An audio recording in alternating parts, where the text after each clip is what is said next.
மேலும் கீழுமான பிரயாணமும் வெவ்வேறு இலக்கை நோக்கிய பயணமும் தான் சங்கீதத்தை அழகுபடுத்துகிறது.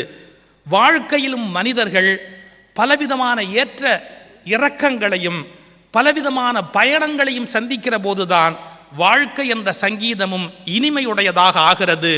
சில பேர் ஒற்றை தந்தையை மீட்டிக்கொண்டே வாழ்க்கை சலித்து போய்விட்டது என்று புலம்புகிறார்கள். உங்களுக்கு வாழ்க்கை சலிக்காமல் இருக்க வேண்டுமென்றால் அந்த ஒற்றை தந்தையில் நின்று கொண்டு மீட்டுவதை நிறுத்திவிட்டு வேறு வகையில் முழுமையாக அந்த நரம்பு கருவியை எப்படி கையாள வேண்டுமோ அப்படி கையாளுகிற ரகசியத்தை வாழ்க்கையில் கற்றுக்கொள்ள வேண்டும். சங்கீதம் பல வகையில் வாழ்க்கையோடு பொருந்தி போவது. நான் மிக நாசுக்காக ஒரு உண்மையினை உங்களுக்கு சொன்னேன், இப்போது உடைத்து சொல்லுகிறேன். ஒரு மனிதன் இளம் பருவத்திலிருந்து வாழ்க்கையை நடத்தி மேலே தொடங்கி கொண்டு வருகிற போது ஒற்றை உணர்வுடைய மனிதனாக ஒற்றை தந்தி மனிதனாக வாழ முடியாது. நான் உடைத்து பேசுவது என்று சொன்னால் 20 வயது வரையில் நான் ஒரு அடிமை போல்தான் வாழ்ந்தேன். 20 வயது வரையில் என்னுடைய வாழ்வினுடைய போக்கிலே நான் ஒரு அடிமையைப் போலத்தான் இருக்க வேண்டிய கட்டாயம் என் தகப்பனுக்கு, என் தாய்க்கு, என்னை விட பெரியோர்களுக்கு, ஆசிரியர்களுக்கு. நான் இன்னும் உங்களுக்கு உடைத்து சொல்வது என்று சொன்னால் எனக்கு 20 வயது வரை வாழ்த்த வாழ்க்கை எப்படி என்று கேட்டால் ஒரு 4ஆம் வர்ணத்தவருடைய வாழ்க்கை தான் எனக்கு வாழ்த்த வாழ்க்கை.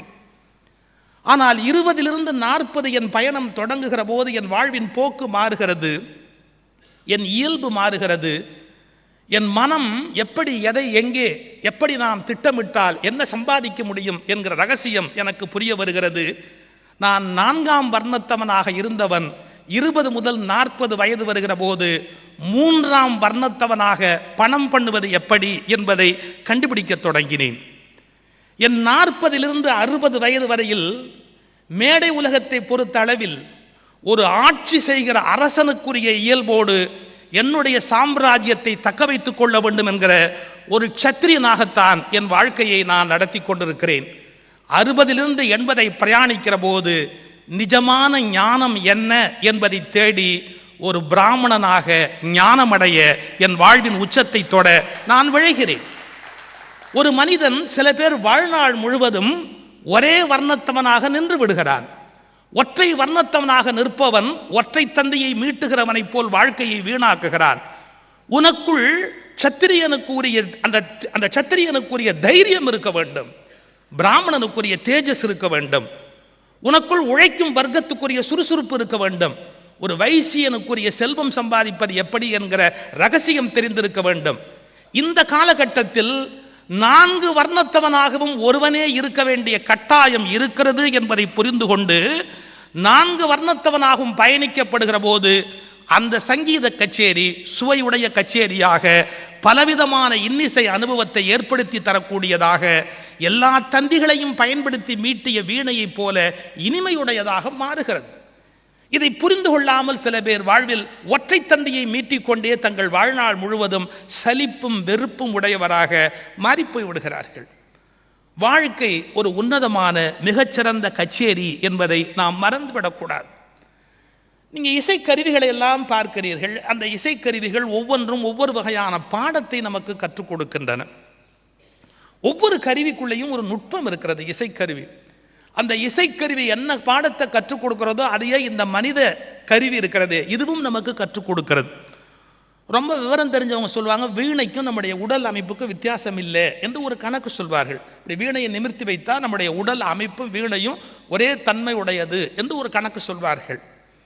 அதே மாதிரி இந்த கருவியை எப்படி பயன்படுத்தணும் அப்படிங்கிறதுக்கு அந்த கருவியிலேருந்து கற்றுக்கொள்ள வேண்டிய பல ரகசியங்கள் இருக்கு. நான் ஒரு சுவைக்காக ஒரு சம்பவம் சொல்கிறேன். பாலமுரளி கிருஷ்ணா அவர்களுடைய ஒரு பிறந்த நாள் பெருவிழா ரொம்ப பெரிய அளவில் ஆஸ்திக சமாஜத்தில் ஒரு முறை நடந்தது. அப்போ வாரியார் சுவாமிகள் உயிரோடு இருந்த காலம். அந்த விழாவில் வாரியார் சுவாமிகள் பேசுகிறார்கள். வாரியார் சுவாமிகளுடைய பேச்சுக்கு முன்பாக ஒரு மிகப்பெரிய இசை கலைஞர், வாரியார் சுவாமிகளுடைய பேச்சுக்கு பின்பாக ஒரு மிகச்சிறந்த இசை கலைஞர், அவருடைய புல்லாங்குழல் தன்னுடைய பேச்சை முடிச்சுட்டு அந்த புல்லாங்குழல் அவர் அடுத்து இசைக்க வருகிறார் அப்படிங்கிறத வாரியார் சுவாமி சொல்லணும். அவர் ஒரு வார்த்தை சொன்னார், இங்கே இருக்கிற சங்கீத ரசிகர்களுக்கு தெரியும், ஒரு காலத்தில் வீணை பாலச்சந்தர் அவர்களுக்கும் பாலமுரளி கிருஷ்ணா அவர்களுக்கும் இடையில் ஒரு சின்ன ஒரு சுருதி பேதமான ஒரு சச்சரவு நடந்து கொண்டிருந்தது. அந்த ரகசியம் எல்லாருக்குமே ஊரறிந்த ரகசியம். பாலமுரளி கிருஷ்ணாவுடைய விழா, அதில் அடுத்து ஒரு புல்லாங்குழல் வரப்போகுது. வாரியார் ஆரம்பிக்கிறார், வாத்தியங்களில் எல்லா வாத்தியமும் ஒரே மாதிரி இல்லை, வீணை கொஞ்சம் தகராறு பிடிச்சது, அதை ஜாக்கிரதையாக கையாளணும், அதை வைக்கும்போது வேகமாக வச்சாலும் போச்சு, எடுக்கும்போது வேகமாக எடுத்தாலும் போச்சு, அது நரம்பு கருவி அப்பப்போ திருகிக்கும்னர். அது நரம்பு கருவி அப்பப்போ திருகிக்கும். அதனால் வீணையை சமாளிக்கிறது கொஞ்சம் கஷ்டம். ஆனால் புல்லாங்குழல் அப்படி இல்லை, எடுத்த எடுப்புக்கெல்லாம் புல்லாங்குழல் வரும், நம்மோட கூடவே இருக்கும், அது ஒன்றும் தொந்தரவே பண்ணாது, நாம் அந்த புல்லாங்குழலை இப்போ கேட்போம்னு முடிச்சார். இப்போ ரெண்டு பேருக்கும் இடையில நடந்த அந்த விஷயத்தை என்ன நாசுக்கா அந்த இசைக்கருவிகளோடு ஏற்றி வீணையின் தன்மையையும் குழலுடைய தன்மையும் சொல்லி இவருக்கும் அவருக்கும் ஒத்துப்போகுது, அவருக்கும் ஒத்துப்போலேங்கிற விஷயத்தையும் சொல்லுவதற்கு அந்த கருவியை ஒரு கருவியாக வாரியார் பயன்படுத்திட்டார். கருவியை ஒரு கருவியாக வாரியார் பயன்படுத்திட்டார். அந்த விவரத்தை சொல்லலை, ஆனால் அதை சொல்லாமலும் விடலை இல்லையா? அது எவ்வளோ பெரிய ஒரு ஆச்சரியம். அப்போ இந்த இசைக்கருவிகள் நமக்கு சில பாடம் நடத்துகின்றன. இந்த கருவி இப்படி கையாளப்பட வேண்டியது, இந்த கருவி இப்படி கையாளப்பட வேண்டியது, இந்த கருவியில் இன்ன சிறப்பு இருக்கிறது, இந்த கருவியில் இன்ன சிறப்பு இருக்கிறது அப்படிங்கிற அந்த தன்மையினையும் நமக்கு அது புரிய வைக்கக்கூடிய ஒரு பெருமை இருக்கிறது.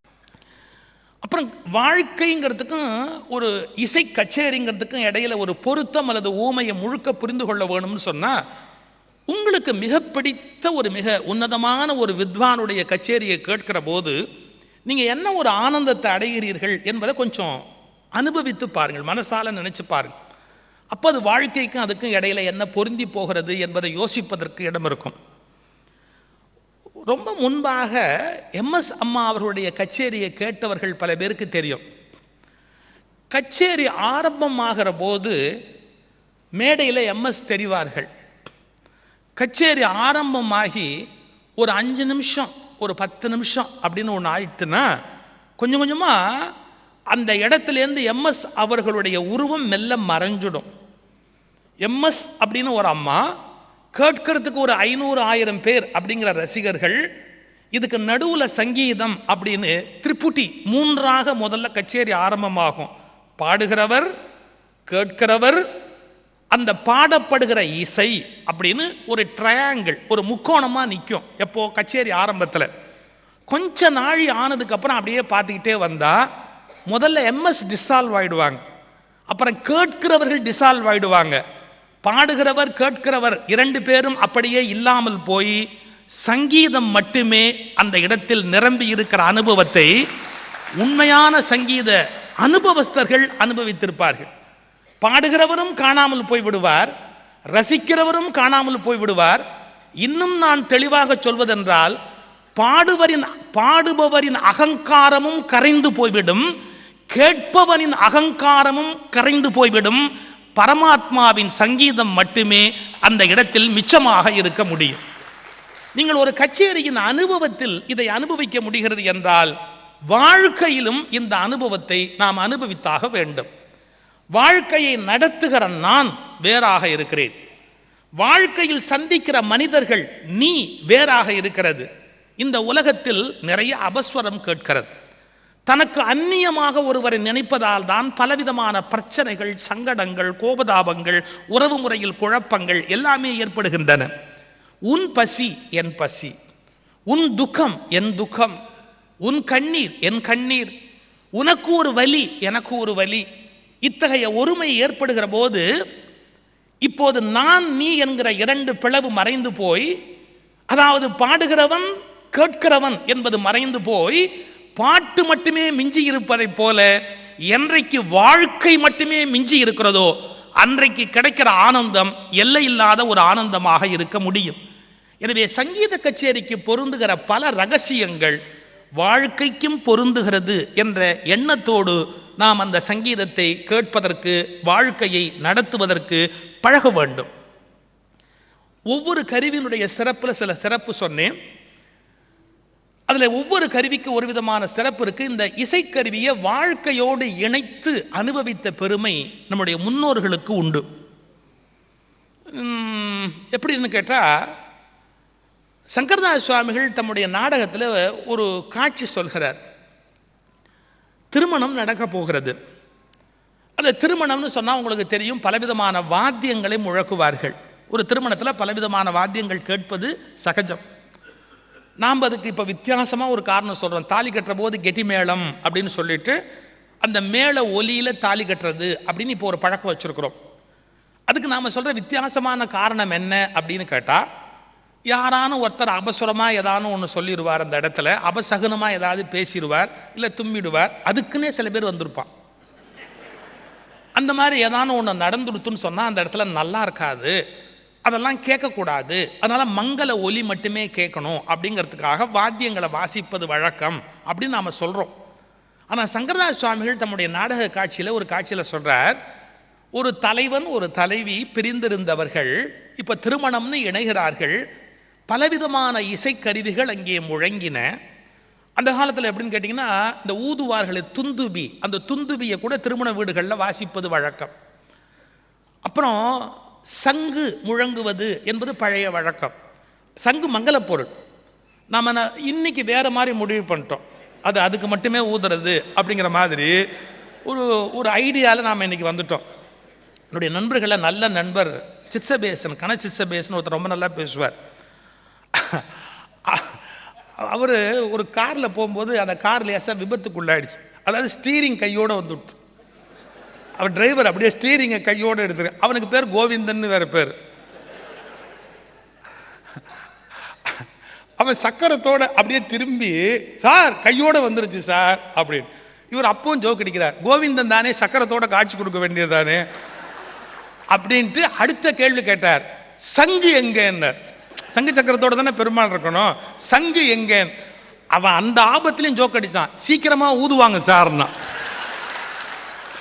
நீங்கள் ஒன்றும் கவலைப்படாதீங்க சார், சீக்கிரமாக ஊதுவாங்க இல்லையா. நம்ம ஒரு முடிவு பண்ணிட்டோம், சங்குங்கிறது அதுக்காகவே இருக்கிற விஷயம். சங்கு மங்கள பொருள், கோயிலில் வாசிப்பார்கள். அந்த காலத்தில் சங்கு ஊதுவது என்பது திருமணங்களில் கூட பழக்கத்தில் இருந்த ஒன்று. அது மங்கள பொருளாகத்தான் கருதப்படுகிறது. அது காலமாற்றத்தில் பலவிதமான நிகழ்ச்சிகள் நடந்து போயிடுச்சு. அப்போ துந்துபிங்கிற வாத்தியத்தை வாசிக்கிறார்கள். அதனுடைய ஒலி குறிப்பு, இப்போ ஒவ்வொரு மிருதங்கம் தீம் தோம் அதெல்லாம் ஒலி இருக்கு இல்லையா, அதுக்குன்னு ஒலி எழுதுவோம் இல்லையா. அது மாதிரி துந்துபி எப்படி ஒலித்தது அப்படின்னு கேட்டால் தும் என்று ஒலித்ததுன்னு எழுதுவாங்க துந்துபி. சங்குகள் எப்படி ஆர்த்தன, சங்கினுடைய ஒலி எப்படா இருக்கும் அப்படின்னா பம், அதான் பம்ங்கிறது சங்கோட ஒலி என்று வகுத்து வச்சிருக்கிறான். சல்லரி வல்லரி அப்படின்னு இந்த தோல் கருவி, தாளக்கருவி, அது எப்படா இருந்தது அப்படின்னா ஒன்று தீம் அப்படின்னு அடிச்சு தீம், இன்னொன்று தோம், தீம் தோம்.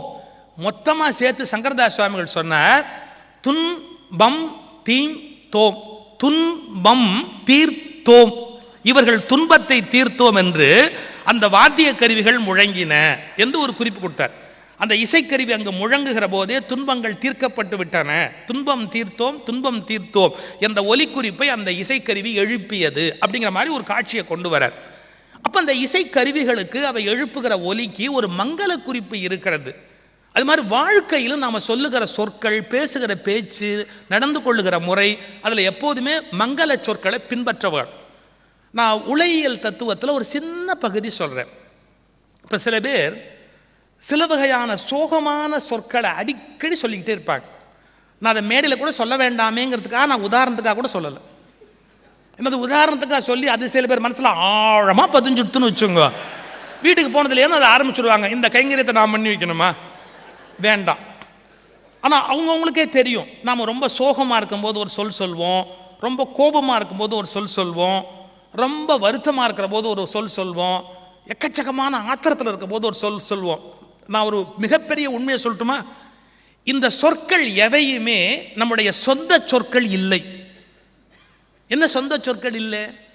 நம்ம தாத்தா கோபத்தில் சொன்னது, நம்ம பாட்டி சோகத்தில் சொன்னது, நம்ம பெரியப்பா ஆத்திரத்தில் சொன்னது, நம்ம சின்ன தாத்தா எரிச்சலில் சொன்னது, சின்ன வயசுலேருந்து இதெல்லாம் கேட்டு கேட்டு கேட்டு அர்த்தமே தெரியாம அந்த வார்த்தைகளை நாம பயன்படுத்தி கொண்டே இருப்போம். ஒரு வருத்தத்தில், ஒரு சோகத்தில், ஒரு ஆத்திரத்தில் அந்த சொல்லிக்கிட்டே இருப்போம். வாழ்க்கையில் மனுஷன் விழிப்படையணும். ஏன், நீ தெரிந்து சொன்னாலும் தெரியாமல் சொன்னாலும் எந்த சொல்லை சொல்லுகிறாயோ அந்த சொல் உன் வாழ்க்கையில் மிகப்பெரிய மாற்றத்தை ஏற்படுத்துகிறது. நீ தெரிந்து தான் சொல்றியோ தெரியாம தான் சொல்றியோ அதை பற்றிலாம் கவலைப்படாது. பிரபஞ்சம் அதை பற்றி கவலைப்படாது. நீ தெரியாமல் சொன்னா என்ன, தெரிஞ்சு சொன்னா என்ன. நான் பளிச்சுன்னு புரியணுங்கிறதுக்காக சொல்றேன். ஒரு பேதி மாத்திரையை தெரிஞ்சு சாப்பிட்டா என்ன, தெரியாம சாப்பிட்டா என்ன, அது அதனுடைய வேலையை செய்யாம விட்டுடுமா என்ன? நீ நான் தெரியாம தான் சாப்பிட்டேன் அப்படின்னா அது ஒத்துக்குமா? அதுன்னு உள்ள போனதுக்கு அப்புறம் என்ன பண்ணணுமோ அந்த வேலையை அது பாட்டு கரெக்டாக பண்ணிடும். அதை ஒன்றும் மாற்ற முடியாது. அதே மாதிரி மங்கள சொல்லும் அமங்கல சொல்லும் நம்ம தெரிந்து சொன்னாலும் தெரியாம சொன்னாலும் அதனுடைய வேலைகளை அது செய்து கொண்டே இருக்கும்.